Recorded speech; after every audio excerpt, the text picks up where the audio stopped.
महाराज तुम्हें देख भी नहीं सकेंगे। तुम यदि कोई बात कहना चाहो तो कोई तुम्हें सुन भी नहीं सकेगा। मैं तेरी बातों में नहीं आने वाली। कितनी तुच्छ सोच है तेरी। तो तुमने अपने भरत को देखा ही नहीं कि वो कहाँ है?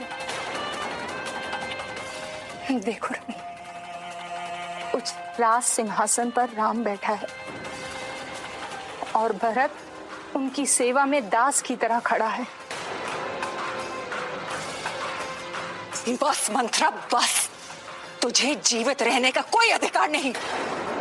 सोचो मत, मार डालो मुझे केकई। मुझे अपने जीवन का कोई मोह नहीं, मुझे केवल भरत का मोह है। महाराज ने भी तुम्हारे पिता को वचन दिया था कि भरत को राजगद्दी पर बिठाएंगे। भूल गई क्या?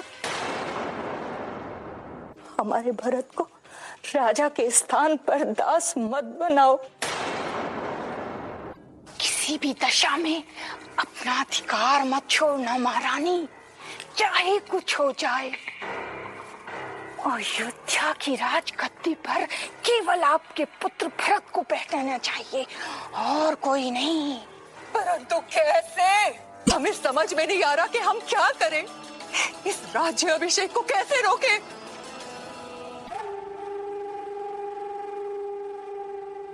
दो वचन इस राज्याभिषेक का मुंह मोड़ देंगे।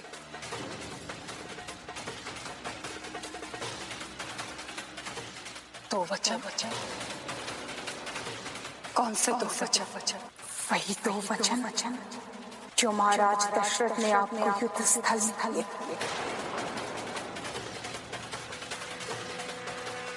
हम रघुकुल नंदन अयोध्या नरेश महाराज दशरथ सूर्य चंद्र अग्नि पवन और जल को साक्षी मानकर आज ये प्रण लेते हैं कि देवी कैकेयी के ये दो वरदान हम पर ऋण रहे, कि देवी कैकेयी के ये दो वरदान हम पर ऋण रहे।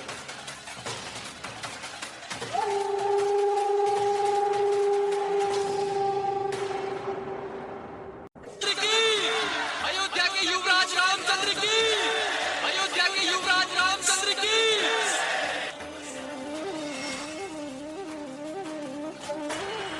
क्या तुम राम के राज्याभिषेक से प्रसन्न नहीं हो? यहाँ से बाहर निकलकर देखो, देखो कि अयोध्या की सारी प्रजा प्रसन्नता से नाच रही है, गा रही है। सारा अयोध्या उत्सव मना रहा है। और तुम यहाँ ऐसी नादानी की बातें कर रही हो। प्रिय, अच्छा कैकेयी, अब ये सारी बातें छोड़ दो और श्रृंगार करके सदा की भांति हमारी मन भावन बन जाओ। फिर जो दिल में आए वो हमसे मांग। सत्य में सत्य मांगना। हाँ। महाराज, आपको स्मरण होगा कि एक बार आपने हमसे दो वचन मांगने के लिए कहा था। क्या हम आज वो वचन आपसे मांग सकते हैं? हाँ प्रिय, अवश्य। दो क्या 4 वचन मांगो।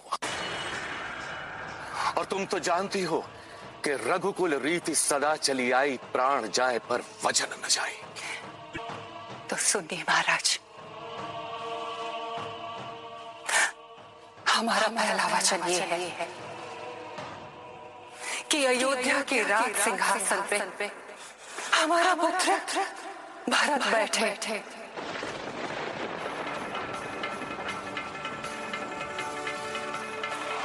हमारा दूसरा वचन ये है कि 14 वर्षों के लिए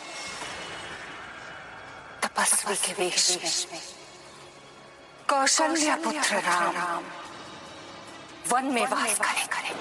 नहीं कैकेयी!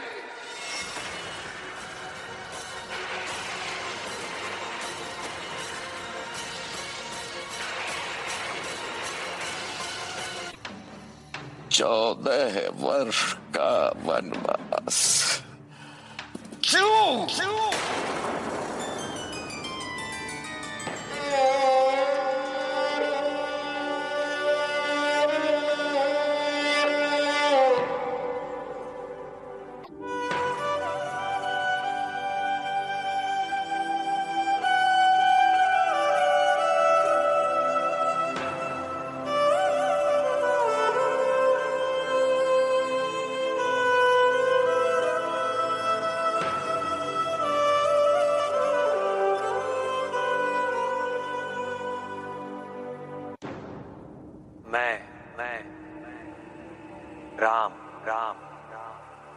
पूरे ब्रह्मांड और सृष्टि को साक्षी मानकर ये सौगंध लेता हूं कि मैं अपने पिताजी का वचन रखने हेतु और रघुकुल रीति निभाने के लिए 14 वर्ष का वनवास लूंगा।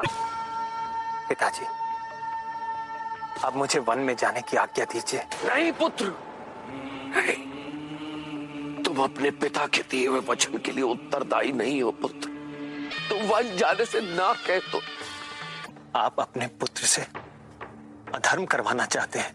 आपके दिए हुए वचन का पालन करना मेरा धर्म है और मैं अपने प्राणों की बलि देकर भी अपना धर्म निभाऊंगा पिताजी। नहीं चाहिए ऐसी वचन पूर्ति, नहीं चाहिए मुझे ऐसा धर्म जिसका आधार ही अन्याय पर टिका हुआ है।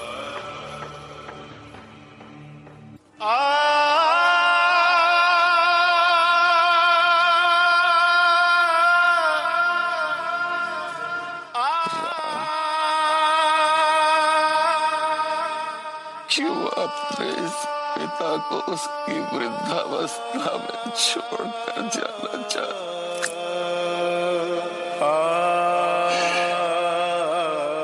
क्यों हमारे प्राण लेना चाहते हो? क्यों? मैं अपने पिताजी के यश को आप यश से बचाना चाहता हूं। मैं अपने पूर्वजों की कीर्ति का यश गान प्राण जाए पर वचन न जाए का अपमान नहीं होने देना चाहता पिताजी। अब आप मुझे आज्ञा दीजिए पिताजी।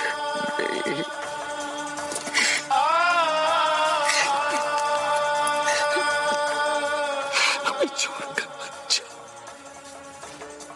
राम।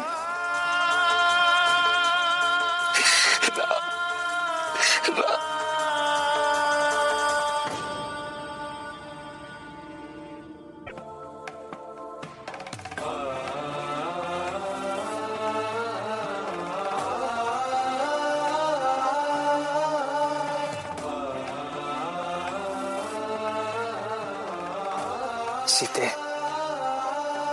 ये क्या है? एक अर्धांगिनी को उसी वेश में रहना चाहिए जिस वेश में उसके स्वामी हो। आप ऐसे क्या देख रहे हैं? हम भी आपके साथ वनवास के लिए चल रहे हैं। नहीं सीते, वचन के अनुसार वन में केवल मैं जाऊंगा। वचन तो आपने हमें भी दिया था विवाह के समय। यदि आप अपने पिताश्री को दिए हुए वचन का पालन करने के लिए वन जाने को उद्यत है, तो फिर हमें दिए हुए वचन को निभाने के लिए मना कैसे कर सकते हैं? लक्ष्मण, ये सब क्या है? मैं भी आपके साथ चल रहा हूं भैया।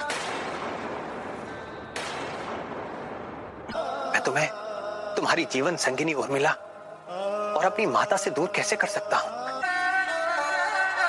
भैया, मैं जानता नहीं क्यों, परंतु मुझे ऐसा लगता है कि मैं आपके बिना नहीं रह पाऊंगा।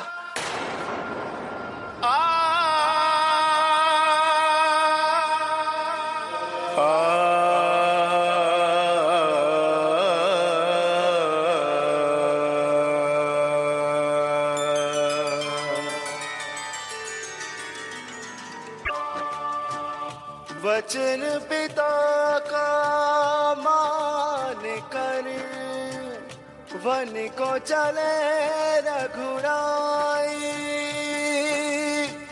प्राण भले ही जाए पर रघुकुल रीत न जाए। बाल वृद्ध नर नारी सब लिए नयन में नीर। पांव पकड़ विनती करे रुक जाओ रघुवीर। आज अयोध्या छोड़ कर वन को चले रघुवीर। लखन को साथ ले, घर हृदय में